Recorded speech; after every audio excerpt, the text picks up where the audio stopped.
सत साहेब पवन दास भगत जी, आपसे थोड़ा सा एक सपने के बारे में पूछना था। आज मुझको एक सपने में गुरुजी दिखाई दिए हैं, बिल्कुल साक्षात मेरे सामने।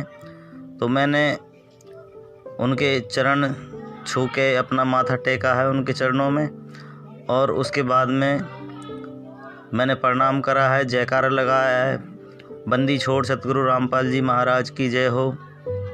उसके बाद में पवन दास जी, आप भी भगत जी वहीं पे अपनी छोटी सी संगत में बैठे हो, सफ़ेद कुर्ता पजामा पहना हुआ है आपने, और गुरुजी ने भी सफ़ेद पजामा कुर्ता पहना हुआ है। और उसके बाद में गुरुजी ने से मैंने कहा कि गुरुजी ये भी आपका बहुत सच्चा भगत है पवन दास जी। तो गुरुजी जवाब देते हैं कि हाँ, ये मेरा बहुत अच्छा भगत है और आगे के लिए बहुत अच्छा भगत रहेगा मेरा ये।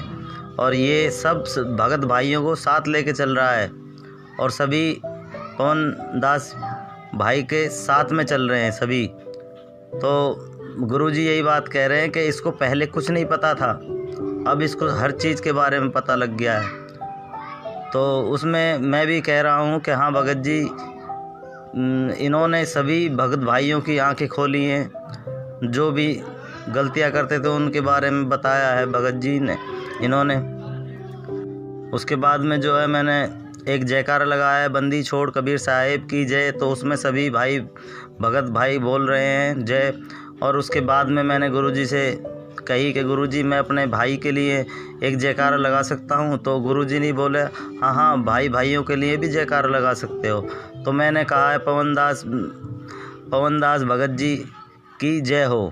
तो सभी ने जय करी है। गुरुजी प्रसन्न दिख रहे थे आपको देख के। उसके बाद में मैं आपसे गले भी मिला हूँ, आप बैठे हुए थे, बैठे बैठे मैं गले मिला हूँ आपके।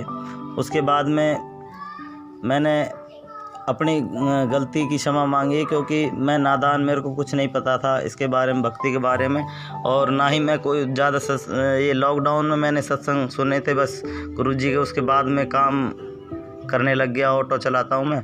उसके बाद में सत्संग तो सुन ही नहीं पाया बिल्कुल भी। तो वही मेरे बस सुबह आरती चला ली, दोपहर में और शाम को, और सतनाम भी मिल चुका था। आप ये सतनाम लेने के बाद में मेरी आपने आंखें खोली हैं कि ऐसे ऐसे नहीं करना, तो वो सब चीज़ समझ में आ गया। और आपका फेसबुक पे भी मैंने लाइक वगैरह कर रखे हैं। और मैं अब ज़्यादातर जाता नहीं हूँ वहाँ पे, और जहाँ पे नाम केंद्र सेंटर पे नहीं जाता बिल्कुल भी। पहले जाता था, एक दो बार गलतियाँ कर दी थी मैंने तो गया था। उसके बाद में जब से आपकी वीडियो सुनी है उसके बाद में मैं कभी भी नहीं गया, अब घर पे ही हूँ।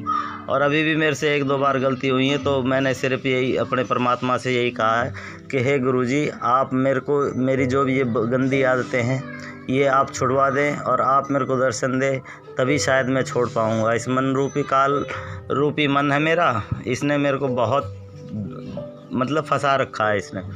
कभी क्या मन करता है, कभी क्या। तो अब मेरा दिमाग बिल्कुल खुल गया है, मेरे परमात्मा मेरे को दर्शन दे दिए हैं, और चरण भी स्पर्श करे हैं मैंने गुरुजी के।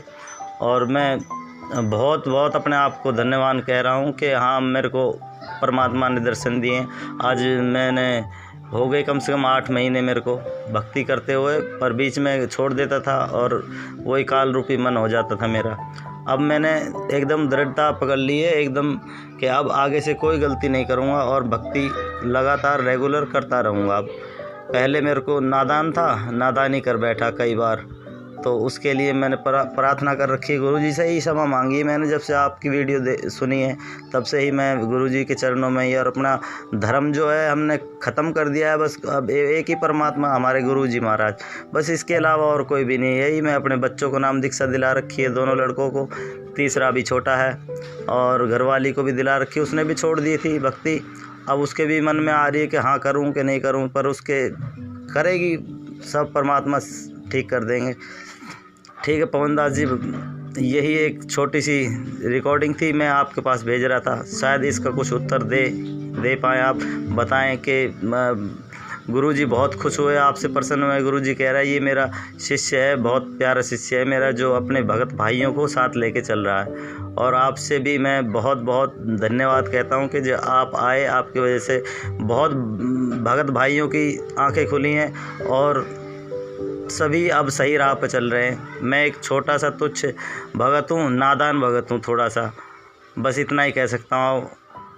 और इतनी मेरे अंदर दिमाग भी नहीं है इतना जो कि मैं ज़्यादा बोल सकूं।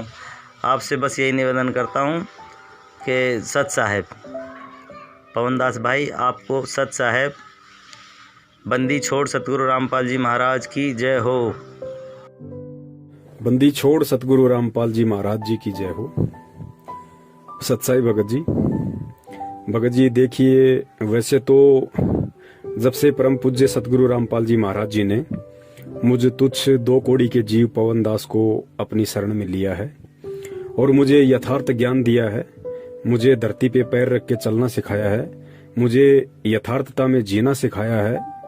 उससे पहले मैं जो सपनों की उड़ान ले रहा था वो परमात्मा ने मेरी मिटाई और कहा बेटा यदि भक्ति करनी है तो परमात्मा के ज्ञान को आधार बना, परमात्मा के नियमों को निभा और जो आदेश आपको सत्संगों में दिए गए हैं उन आदेशों को सत्य मान के, भले आपने वो चीज ना देखी हो, आपने ना कभी सुनी हो, लेकिन आपको अपने गुरु को परमेश्वर मानते हुए प्रत्येक वचन को आपने लोहे की लकीर की तरह मानना पड़ेगा कि हाँ, मेरा गुरु जो वचन कह रहा है, जो शब्द कह रहा है, जो बातें बता रहा है वो बिल्कुल 1001% सत्य हैं। झूठ का तो इसमें लेस मात्र अंश भी नहीं होता। झूठ शब्द तो कहना भी महापाप का दोषी होना है। तो उसके बाद से भगत जी दास वैसे सौपन वगैरह पे कम ही यकीन करता है, लेकिन आपने बताया कि सतगुरु रामपाल जी महाराज जी स्वयं आपके सौपन में आए, आपने उनको दंडवत प्रणाम किया। तो भगत जी दास सतगुरुदेव जी की प्रेरणा से काफी समय पहले ही अपने लाइव शंका समाधान में एक वीडियो बना चुका है जिसका विषय था कि सतगुरु रामपाल जी महाराज जी का वर्तमान का जो स्वरूप है उस स्वरूप को अन्य कोई भी शक्ति धारण नहीं कर सकती है।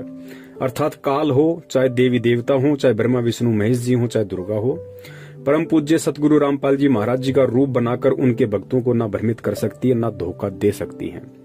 तो सौपन में यदि बंदी छोड़ आए हैं तो जाहिर सी बात है सौपन बिल्कुल सत्य है। और परमात्मा कहते हैं कि सौपन में बैराय के जय को कहिए राम, वाक्य पक्की पावड़ी मेरे तन को चाम। परमात्मा कहते हैं अगर सौपन में भी किसी भगत ने अगर मेरे नाम का सुमरण कर लिया, मेरा जयकारा लगा दिया, मेरा चिंतन कर लिया, मुझे दंडवत कर दिया, तो सोच लेना कि वो यथार्थ में ही दंडवत कर रहा है, वो यथार्थ में ही सुमरण कर रहा है। और सतगुरु का दर्शन केवल उसी पुण्यात्मा को होगा जो पुण्यात्मा अपनी भक्ति रूपी सफर में बिल्कुल सही चल रही है, परमात्मा की मर्यादाओं में चल रही है। ऐसी बात नहीं जिसको सौपन अभी नहीं आए हैं या नहीं आ रहे हैं तो वो भगत भाई बहन ये ना सोचे कि फिर हम भक्ति मार्ग पे सही नहीं चल रहे। ऐसी बात नहीं है पुण्यात्मा। जैसे जैसे हमारी भक्ति बढ़ती चली जाएगी, जैसे जैसे हम परमात्मा के प्रति ज्यादा से ज्यादा चिंतन और मनन करेंगे, उनके सत्संगों को सुनेंगे, तो हमारा ज्यादा से ज्यादा समय परमात्मा के सोच विचार में व्यतीत होगा।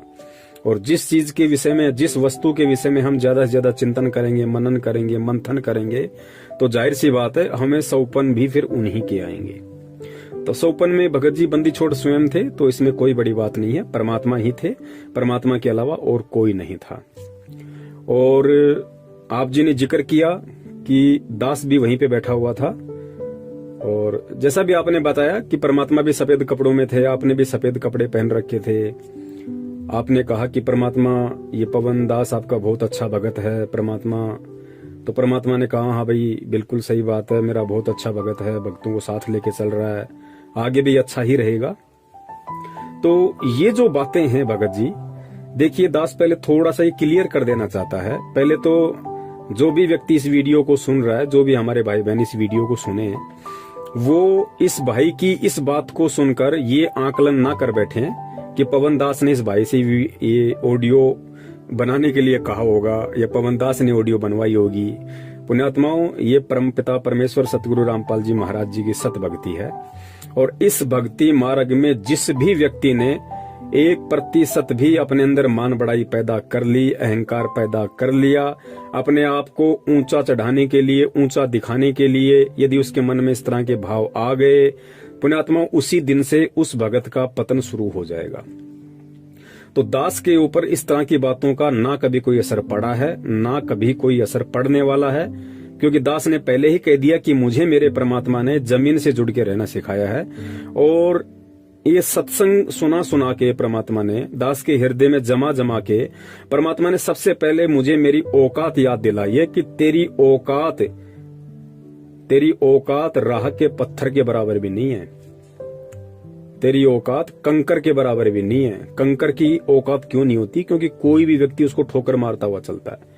तो दास को परमेश्वर ने मेरी औकात जड़ से दिखाई हुई है, जिस कारण से इन सभी बातों का या इस तरह की बातों का मुझ दास के ऊपर संजय की तरह या अन्य किसी भगत भाई बहन की तरह कोई असर नहीं होने वाला है।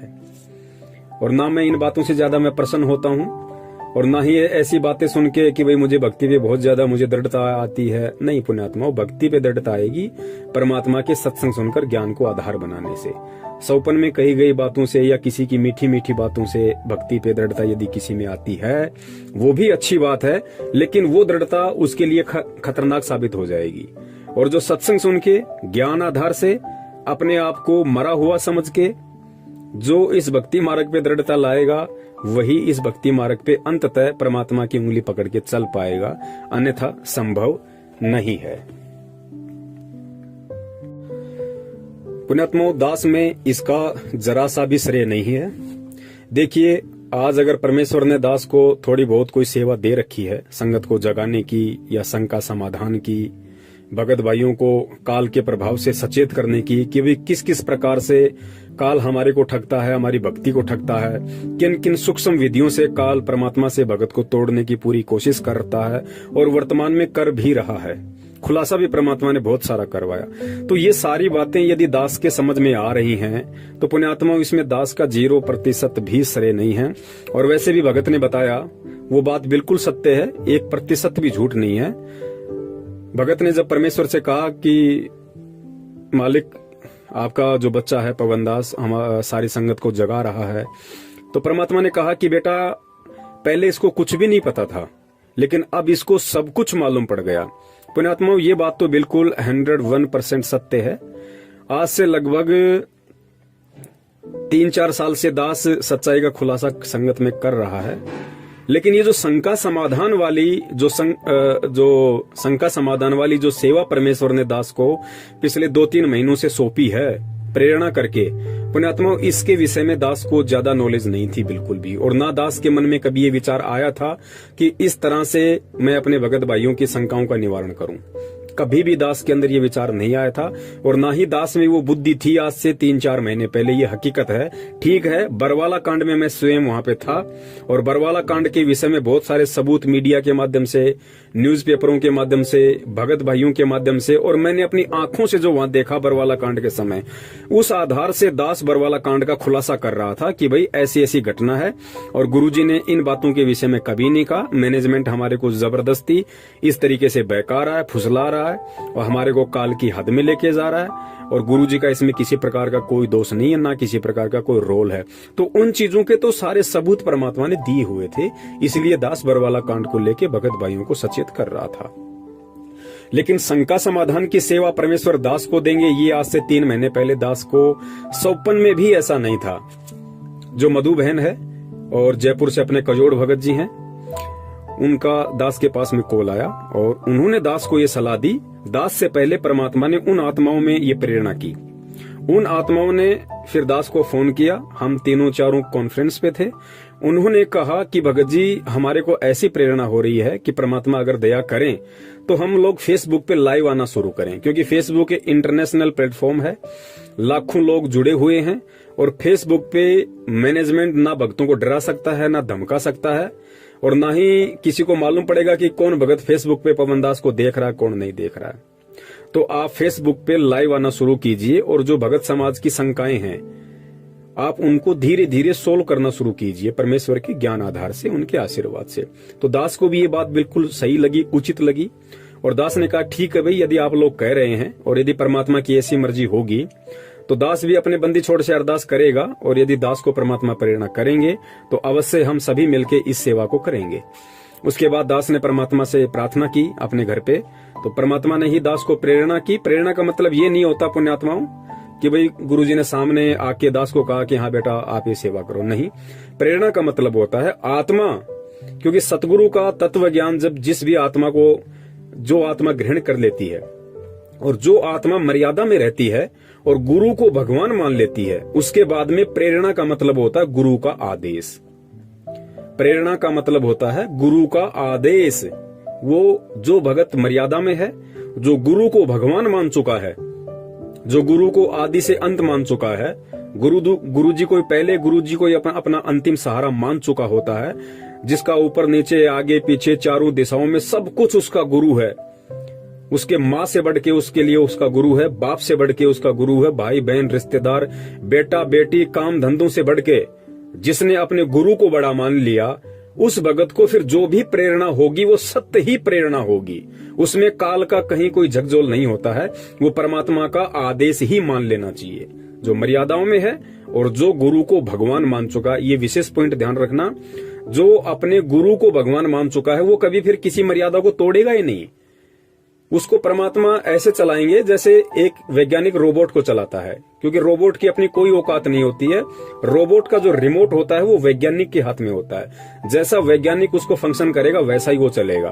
तो इसी प्रकार जब भगत रोबोट बन जाएगा, अपना रिमोट अपने सतगुरु के हाथ में सौंप देगा, उसको किसी कबीर जी से मतलब नहीं है, फिर उसको सतलोक से मतलब नहीं है, उसको भगवान से मतलब नहीं है, सतलोक है या नहीं है उसको कोई मतलब नहीं है। सतगुरु उसको सार नाम देगा या नहीं देगा, उसको इसी जन्म में सतलोक भेजेगा या नहीं भेजेगा, उस भगत के लिए ये बातें कोई महत्व नहीं रखती है। उसने केवल अपने गुरु के ज्ञान की पूंछ पकड़ ली है और उसने अपने गुरु को ही अपना सर्वे सर्वा मान लिया है। तो ये गुरु के ऊपर निर्भर करता है कि गुरु कब उसको किस नाम के लायक समझेगा, गुरु कब और किस जन्म में किस समय उसको सतलोक लेके जाएगा, नहीं लेके जाएगा, इस बात की चिंता फिर उस भगत को नहीं होती, जो अपना सर्वस्व अपने गुरुदेव को सौंप देता है। और ऐसी आत्माओं का वो नुक्ता होता है। और गुरुदेव कहते हैं कि नुक्ते ऊपर रिझेगा रे तेरे करोड़ कर्म जल जाएं। यानी ऐसा नुक्ता, ऐसी कोई तेरा कर्म, ऐसा कोई तेरा पुण्य, ऐसी कोई तेरी सेवा जो तेरा नुक्ता बन जाए। नुक्ते का मतलब होता है वो पॉइंट, वो टर्निंग पॉइंट, कि गुरु उसके ऊपर प्रसन्न हो जाए, तेरे उस वचन पे, तेरी उस सेवा पे, तेरे उस कर्म पे, उसको नुक्ता कहते हैं। और कहते हैं नुक्ते ऊपर रीझेगा रे तेरे करोड़ कर्म जल जाएं। परमात्मा सब कुछ इस काल के बंधन सेकंडों में उस भगत के तोड़ के रख देता है।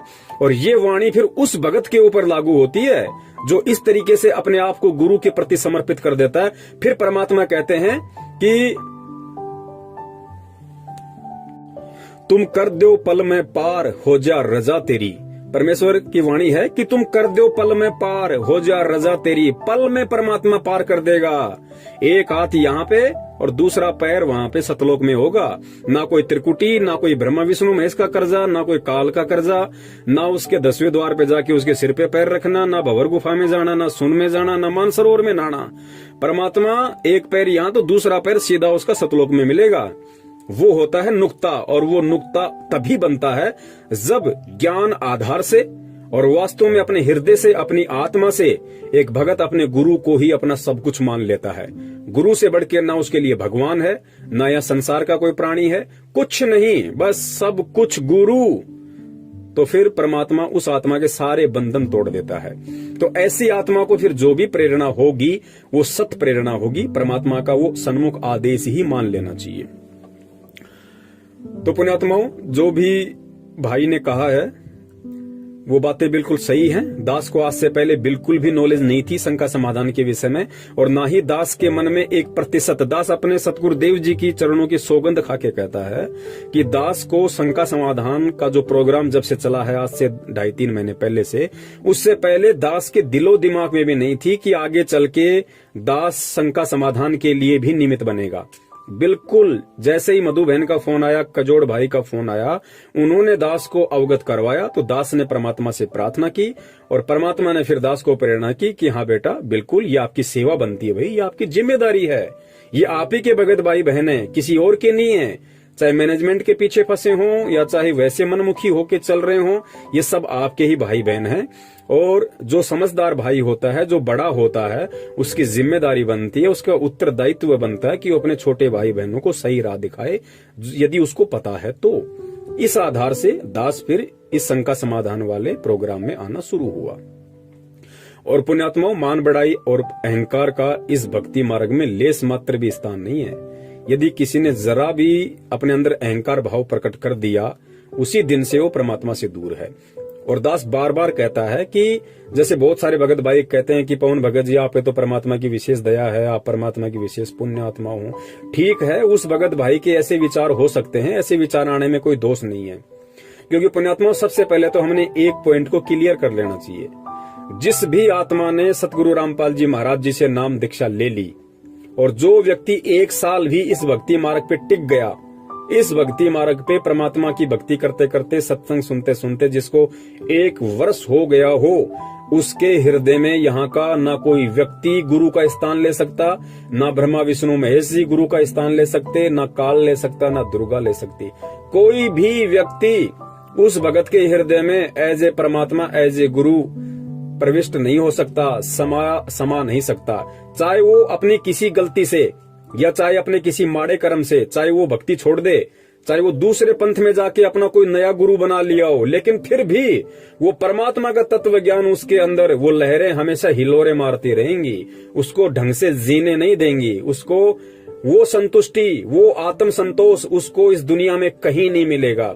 भले ही उसने शंकराचार्य को अपना गुरु बना लिया हो, संत रामपाल जी महाराज जी की भक्ति छोड़ के, लेकिन वो चीजें हमेशा उसके अंदर कांटे की तरह चुभती रहेंगी कि भाई बंदी छोड़ तो एक ही है दुनिया में। और जो ज्ञान संत रामपाल जी महाराज जी ने दे दिया, भाई उस ज्ञान के बराबर तो किसी के पास ज्ञान का टपका भी नहीं है। तो पुण्यात्माओं, ठीक इसी प्रकार अभी जैसे हिमाचल में जो संजय है, ठीक है, वर्तमान में वो गुरुद्रोही हो गया है। उसने स्वयं भक्तों को आशीर्वाद देना, जो हाथ की मुद्रा होती है, जैसे हमारे परमेश्वर कर सकते हैं और कोई नहीं कर सकता, लोगों को दंडवत करवाता है, 56 प्रकार के भोग लगवाता है, फिर खुद ही खाता है। ठीक है, वो गुरुद्रोही हो गया, इसमें कोई संशय नहीं है, बिल्कुल वो 101% गुरुद्रोही है। लेकिन उसके पीछे भी जो 20-25 भगत लगे हुए हैं, पुण्यात्मा विचार कर लेना, वो संजय को अपना गुरु नहीं मान रहे। भले ही संजय ने अपने आप को गुरु घोषित कर दिया, लेकिन संजय ने अपने आप को गुरु घोषित किया है तो गुरु जी को ऊपर रखा है। आप इस पॉइंट को ध्यान रखना। दास उसका फेवर नहीं कर रहा, लेकिन दास आपको हकीकत बता रहा है इस भक्ति मार्ग की, कि परमात्मा का तत्व ज्ञान एक किसी भी आत्मा के अंतःकरण में प्रविष्ट होने के बाद में क्यों गुरु उसके अंदर से नहीं निकल सकता। संजय ने गुरु जी को फिर भी ऊपर रखा। ये संजय की चालबाजी है, ये उसका षड्यंत्र है, उसको अच्छे से पता है यदि मैं गुरु जी को ही साइड में कर दूंगा तो कोई भगत आश्रम में नहीं टिकने वाला। इसलिए उसने एक चाल चली, क्योंकि काल इसी प्रकार से सूक्ष्म चाल चलता है। उसने गुरु जी को फिर भी ऊपर रखा कि गुरु जी तो परमात्मा है, मैं उनका संत हूँ। सतगुरु अलग होता है, संत अलग होता है, मेरे को परमात्मा ने निमित्त बना रखा है। वो अपनी फोटो के ऊपर गुरु जी की फोटो लगाता ताकि वो आत्माएं भ्रमित होके और मेरे पीछे लगी रहें। भले ही वो आत्माएं, चाहे वो 20 भगत हों चाहे 25 भगत हों, भले ही वो दंडवत संजय को करते हैं, लेकिन उनके हृदय से गुरुजी निकल नहीं रहे, उनके हृदय से परमात्मा को कोई निकाल नहीं सकता। और जिस दिन संजय ने गुरुजी की फोटो हटा दी, आज समझ लेना उसी दिन से वो आत्माएं दूर हो जाएंगी, उससे ऑटोमेटिक दूर हो जाएंगी। क्योंकि वो आत्माएं अगर जुड़ी हुई हैं तो उनको बेचारियों को भ्रमित कर रखा है, उनका माइंड वॉश कर रखा है कि गुरुजी ही भगवान हैं, लेकिन गुरुजी ने निमित्त मुझे बना रखा है। शास्त्रों में ऐसा विधान है, गीता जी में एक जगह ऐसा लिखा हुआ है, तुम ऐसा करोगे तो ऐसा होगे। ये काल भगवान का बहुत बड़ा षड्यंत्र, बहुत बड़ी चाल होती है। धोखे में कोई भी आत्मा आ सकती है, कोई बड़ी बात नहीं है। तो वो जितने भी 15-20 आत्माएं हैं वो बेचारी धोखे का शिकार हैं, क्योंकि उस नालायक ने परमात्मा तो केवल मतलब संत रामपाल जी महाराज जी को ही घोषित कर रखा है, लेकिन काम नीचे सारे काल भगवान वाले कर रहा हो। इस वजह से वो आत्माएं बेचारी थोड़ी सी भ्रमित हैं। तो दास यहाँ पे ये कहना चाह रहा है कि जो भी भगत भाई बहन दास के प्रति इस तरह के भाव रखते हैं एज ए गुरु भाई, कि पवन भाई बहुत अच्छी आत्मा है, बहुत अच्छी सेवा कर रहा है, आप परमात्मा की विशेष आत्माएं हो, तो बहुत सारे भाई कह देते हैं कि भाई ये भाव तो परमात्मा में होने चाहिए, पवन भगत जी के प्रति नहीं होने चाहिए। बिल्कुल उसकी भी बात सही है, लेकिन उस पुण्यात्मा को ये सोचना चाहिए कि वो भगत भाई बहन यदि ये शब्द बोल रहा है तो उसके अंदर के भाव क्या हैं। तुम खाली उसकी जुबान को मत देखो, वो पवन की कोई बढ़ाई नहीं कर रहा, पवन को कोई सिंहासन पे नहीं बैठा रहा, पवन को कोई as a Guru as a कोई भगवान नहीं देख रहा हो, वो पवन को एज ए गुरु भाई ही देख रहा है, एज ए गुरु भाई ही देखेगा वो। और एज ए गुरु भाई देखने में किसी को कोई दोष नहीं है, पवन भी किसी को देख सकता है। यदि ऐसा कोई परमात्मा का बच्चा हो तो पवन भी उसको उसी स्थान पे देख सकता है कि भगत जी वास्तव में आप पे तो परमात्मा की विशेष दया है, आप जी तो बहुत अच्छी निर्भरता से परमात्मा की सेवा कर रहे हो। तो इसमें कोई दास ये थोड़ी कि उस भगत को दास एज ए मतलब एज ए संत रामपाल जी महाराज जी देख रहा है या एज ए अपना गुरु देख रहा है, नहीं। तो भाई ने जो कहा वहां पे वो बातें बिल्कुल सही हैं, बिल्कुल सत्य हैं।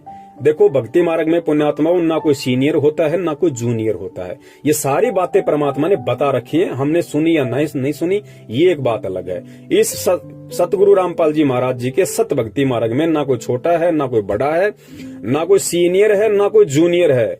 यहाँ पे वो भगत भी उसी कैटेगरी में है जिस भगत ने 1994 में नाम दीक्षा ली होगी, और वो भगत भी उसी कैटेगरी में है जिस भगत ने सन 2014 में नाम दीक्षा ली होगी। क्योंकि परमेश्वर समदृष्टि होते हैं, परमेश्वर कभी किसी में ऊंच नीच का भाव नहीं देखते। तो जब परमेश्वर समदृष्टि है, परमेश्वर ऊंच नीच का भाव नहीं देखता, तो परमेश्वर का बच्चा कैसे एक दूसरे भगत के प्रति ऊंच नीच के भाव ला सकता है। लेकिन हाँ, जो जैसी भक्ति कर रहा है, जो जैसी सेवा कर रहा है, तो भैया सेवा के अकॉर्डिंग यदि कोई ऐसा कह देता है तो उसमें उसको किसी प्रकार का कोई दोष नहीं होता है। और आगे फिर भगत जी ने बताया कि भाई मैंने फिर सतगुरु रामपाल जी महाराज जी का जयकारा लगाया और फिर मैंने परमात्मा से अरदास करी कि हे परमात्मा, क्या मैं अपने गुरु भाई का भी जयकारा लगा सकता हूँ? तो परमेश्वर ने कहा कि हाँ बेटा लगा सकते हो, कोई दिक्कत नहीं। फिर उस भगत भाई ने कहा कि मैंने जयकारा लगाया। तो यहाँ पे बहुत सारे भगत भाइयों के मन में शंकाएं उत्पन्न हो जाएंगी कि ऐसा कैसे हो सकता है, जयकारा भगत का कैसे लगा सकते हैं। पुण्यात्मा, इन सब बातों को हमने ज्ञान आधार से समझना पड़ेगा। और ये बातें आप ध्यान रखना, सारी बातें आपको सत्संगों में नहीं मिलेंगी। कुछ बातें होती हैं वो परमात्मा प्रेरणा करते हैं, और वो प्रेरणा परमात्मा तभी करेंगे जैसा दास ने पहले बताया कि जब आप अपने एडी से चोटी तक अपने आप को अपने गुरु जी के प्रति समर्पित कर दोगे तो परमात्मा आपको सत्संगों से बाहर की बातें भी आपके दिलो दिमाग में डाल देगा। क्योंकि वो होता है ज्ञान योग खोलना। परमात्मा फिर उस आत्मा का धीरे धीरे ज्ञान योग खोलने लग जाता है। वो भगत चाहे 2 घंटे बोलता रहे, वो बोलता रहेगा, उसने कोई कहीं पढ़ा नहीं, उसने कहीं कुछ देखा नहीं, वो कॉपी पेन लिख के नहीं बैठा हुआ। परमात्मा आगे से आगे पॉइंट उसकी नजरों के सामने लाते रहते हैं, उसके दिमाग में वो बातें आती रहती हैं और बात आगे से आगे परमात्मा के ज्ञान आधार से बढ़ती रहती है। उसको कहते हैं ज्ञान योग। तो पुण्यात्माओं, दास के पास में कहां इतना ज्ञान था। दास तो वैसे भी 2014 में जुड़ा था, मुश्किल से 1 या 1.5 साल ही परमात्मा की संगति कर पाया। संगति का मतलब है सत्संगों की संगति। दास वैसे पर्सनली नहीं मिला गुरुजी से कभी भी। ठीक है, जब दर्शन होते थे संगत के साथ में तो अपना दर्शन लिया, मालिक के आगे हाथ जोड़े, आशीर्वाद लिया, अपने वापस आ जाते थे। दास कभी भी अंदर नहीं गया एक बार भी गुरुजी के पास में, और ना ही दास ने कभी 2 मिनट गुरुजी से बात की होगी कि गुरुजी क्या है क्या नहीं है। कभी मौका ही नहीं मिला, हमें कोई जाने ही नहीं देता था अंदर। 50 तो वहां पे बंदूकधारी खड़े होते थे और हम जैसे 2 कौड़ी के जीवों का कहां नंबर आवे। वहां तो बड़े बड़े सूरमा लोग खड़े रहते थे, रिश्तेदार, तो हमारा कहां नंबर आना था। तो दास ने तो मुश्किल से 1.5 वर्ष ही परमात्मा की सही से संगति की है, और बाकी तो सत्संगों की संगति परमात्मा ने करवाई। उसके बाद फिर बरवाला कांड हो गया। अब दास से पहले तो वो लोग जुड़े हुए 1994 से लोग जुड़े हुए हैं। अब उन पे वो दया नहीं हो पाई जो दया दास ने इस 2 कौड़ी के पवन दास पे कर दी। तो इसमें पवन दास का क्या श्रेय भाई? मैं तो वर्तमान में ऐसी कोई भक्ति भी नहीं है मेरी। तो ये पुण्यात्मा होता क्या है कि पिछले जन्म जन्मांतरों के सुकर्म होते हैं, ये पुण्य कर्म होते हैं। भक्ति कर्म से ही ज्ञान योग खुलेगा। आपने दान चाहे कितना कर रखा है, दान ज्यादा करने से ज्ञान योग नहीं खुलता, भक्ति ज्यादा करने से ज्ञान योग खुलता है। परमात्मा की मर्यादाओं में ज्यादा रहने से ज्ञान योग खुलता है, ज्ञान को आधार बनाने से ज्ञान योग खुलता है। तो दास के पिछले जन्म के ऐसे कोई भक्ति कर्म होंगे, वो बंदी छोड़ी जाने, उस आधार से परमात्मा ने या फिर वर्तमान के परमात्मा ने दास के अंदर कुछ भाव पैदा किए। देखो, भाव भी परमात्मा ही पैदा करता है। हमारी औकात नहीं कि हम परमात्मा के प्रति भाव पैदा कर लें, हम परमात्मा को परमात्मा मान लें या हम जैसे गुरु को भगवान मान लें। ये आप और हमारी औकात नहीं है। परमात्मा ही सारे नुक्ते बनाता है, परमात्मा ही अंदर प्रेरणा करता है, फिर परमात्मा ही भगत के अंदर वो बातें डालता है, फिर भगत के अंदर वो भाव पैदा होते हैं, फिर वो सारी चीजें बनती हैं। तो परमात्मा ही सब कुछ करता है। और मालिक की वाणी भी है कि करे करावे साइया और मन में लहर उठावे, दादू सिर दर्जीव कर आप बगल हो जावे। तो पुण्यात्माओं, शंका समाधान के माध्यम से जो भी कुछ हो रहा है, ये परमात्मा ही सब कुछ दास को निमित्त बना के करवा रहे हैं। दास का इसमें किसी प्रकार का कोई रोल, कोई श्रेय नहीं है। यदि लाखों की संगत में से परमात्मा ने एक पवन दास को चुना है, तो पुण्यात्माओं, इसमें पवन दास का कोई श्रेय नहीं है, ना पवन दास कोई विशेष है। पवन दास से पहले तो बहुत बड़े बड़े सारनामी लोग बैठे हुए हैं, जो अपने आप को बहुत बड़े बड़े भगत मानते हैं, बड़ी बड़ी पोस्ट पे हैं, बड़े बड़े वर्ल्ड कोऑर्डिनेटर बने हुए हैं, स्टेट कोऑर्डिनेटर बने हुए हैं, दो स्टेट के कोऑर्डिनेटर बने हुए हैं। कुरुक्षेत्र से हमारे पुरुषोत्तम दास भाई जी। तो पुण्यात्माओं, इसमें दास का कोई रोल नहीं है किसी भी प्रकार का। और रही बात जयकारे की, तो जयकारे का मतलब क्या होता है पुण्यात्माओं? देखो, जयकारा लगाने के बाद में परमात्मा प्रसन्न हुए, इसका मतलब है कि वो चीज गलत नहीं थी। अब वो गलत क्यों नहीं थी, इसको हमने ज्ञान आधार से समझना पड़ेगा। पुण्यात्माओं,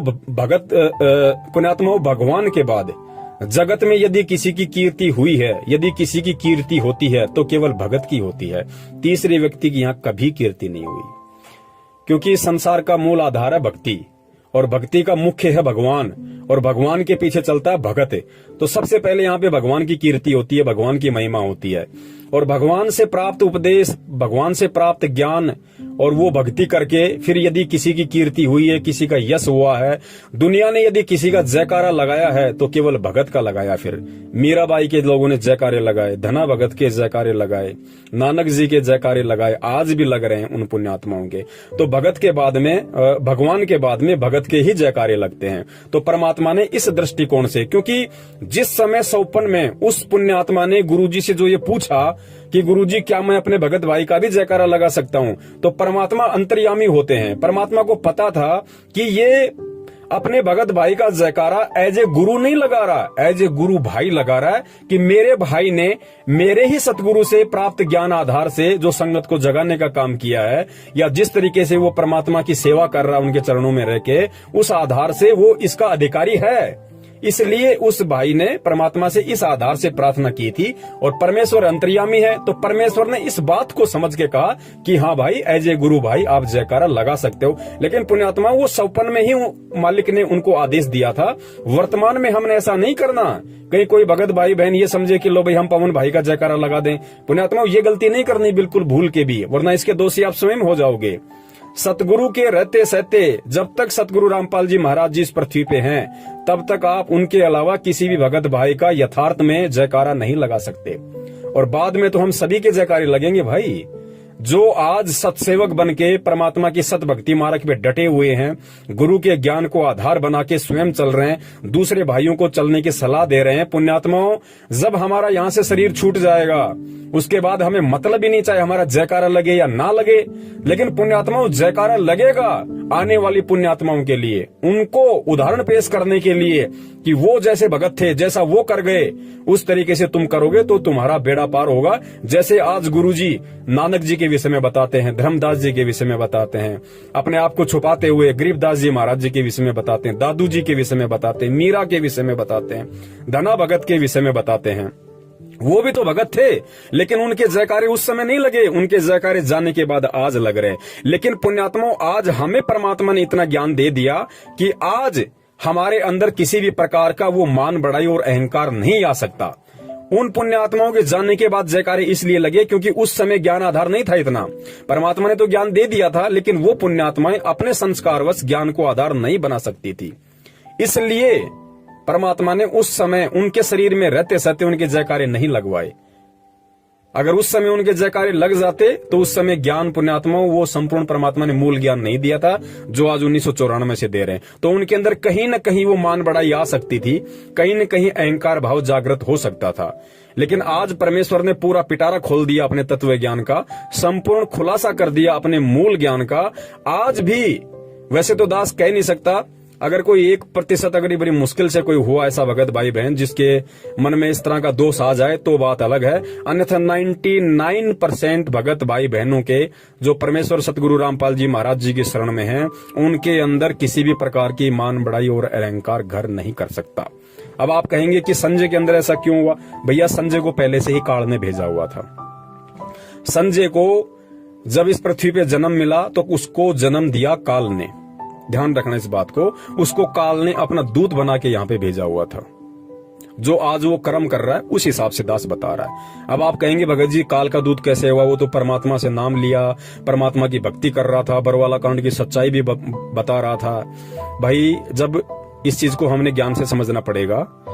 कमाल को परमात्मा ने काल का विशेष दूत बताया था कि काल ने उसको विशेष रूप से इस भक्ति मार्ग को अवरुद्ध करने के लिए भेजा था। अब काल ने भी तो गुरुजी का नाम लिया था, उसने कमाल ने भी तो गुरुजी का नाम लिया था, कमाल भी तो भक्ति कर रहा था, कमाल भी तो गुरुजी का प्रचार कर रहा था। फिर आगे चल के वो काल का दूत कैसे बन गया? स्वयं गुरु बन के कैसे बैठ गए भैया? तो पुण्यात्माओं, ये समय आने पे काल के दूत अपना रंग दिखा देते हैं। जिस सेवा के लिए काल ने उनको भेजा है वो सेवा वो अपनी अवश्य करते हैं। तो काल जो संजय था वो शुरू से ही काल का दूत था, और आप और हमारा सौभाग्य जो परमात्मा ने हमें बचाया, उसके साथ रहते सहते भी परमात्मा ने बचाया। पुण्यात्मा, उसने दास को बहुत भरमाने की कोशिश की, बहुत भटकाने की कोशिश की कि तू सर्वानंद की आत्मा है, तू ऐसा है, तू वैसा है, लेकिन दास के ऊपर 1% भी इस बात का असर नहीं हुआ कि मैं सर्वानंद की आत्मा हूं तो मैं बहुत बड़ी आत्मा हूं। दास हमेशा ये सोचता था कि यदि मैं सर्वानंद की आत्मा हूं भी तो मेरे से बड़ा नीच, मेरे से बड़ा दुष्ट कोई नहीं होगा जो मैं उस समय परमात्मा को चूक गया। और यदि मैं सर्वानंद की आत्मा हूं तो मुझे अपनी उन गलतियों पर ध्यान देना चाहिए, मुझे अपनी उन कमजोरियों पर ध्यान देना चाहिए जिन कमजोरियों के चलते मैं 650 साल पहले पार नहीं हो पाया। सर्वानंद का ढोल नहीं पीटना चाहिए, मुझे अपनी उन कमजोरियों को परमात्मा से प्रार्थना कर करके याद करना चाहिए कि परमेश्वर मुझ नीच से 650 साल पहले ऐसी कौन सी मिस्टेक हो गई, ऐसी कौन सी गलती हो गई परमात्मा, जो साक्षात आप धरती पे थे आज की तरह, और आपसे ज्ञान और नाम लेने के बाद मैं सतलोक नहीं जा पाया। तब तो है फायदा। और जो अपने आप को फिर सर्वानंद या नानक समझ के फूल जाए डफ की तरह और अपने आप को पुजवाने लग जाए, फिर उससे बड़ा दुष्ट और नीच प्राणी भी दुनिया में कोई नहीं, जैसा कि संजय ने किया।